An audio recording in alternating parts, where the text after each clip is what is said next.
the Russell Centre basically is us. It's simply because it's convenient to work as a unit for these things. We use this as our medium for running courses and workshops using a full range of tapes, and also for a lot of one-to-one work, particularly with folks that maybe Jill has handled as a therapist, and then who come, as it were, downstairs to listen to tapes, to borrow tapes, to work with the tapes. And we've been running this for, what, 2 years now, I suppose, Yes, I think as a centre. Yeah, the most interesting ones have been what we call ME, but you called Epstein-Barr syndrome.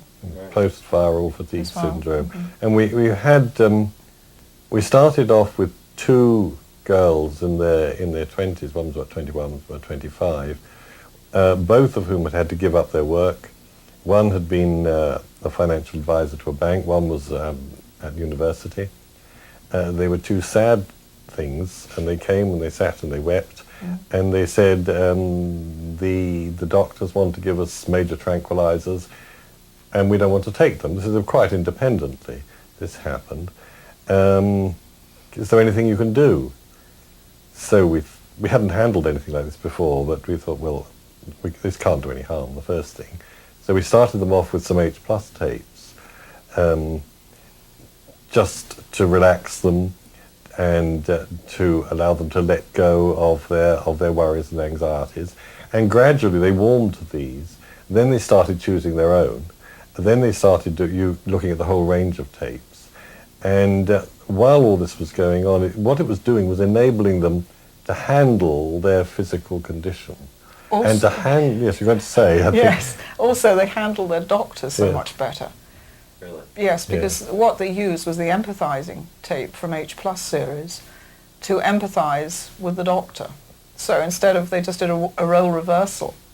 They used to take a teddy bear in the pocket of their coat for security, and then they would put themselves through the H+, plus profile. So they got a profile of where the doctor was sitting, and just turned the tables, and then they very soon got rid of their doctors.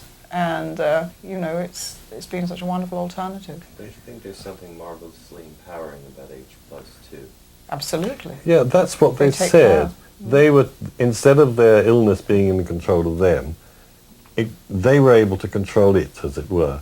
And although there's no claims, this is not a medical thing at all, but it did enable them to take control. It enabled them to manage without drugs, and it enabled them certainly to know themselves so much better that they could manage themselves, they could manage the illness, and eventually they got rid of it, both of them. And they totally changed their lifestyles. In fact, one went on and finished her university career, and she's now in publishing her own material, own postcards, beautifully, beautifully painted.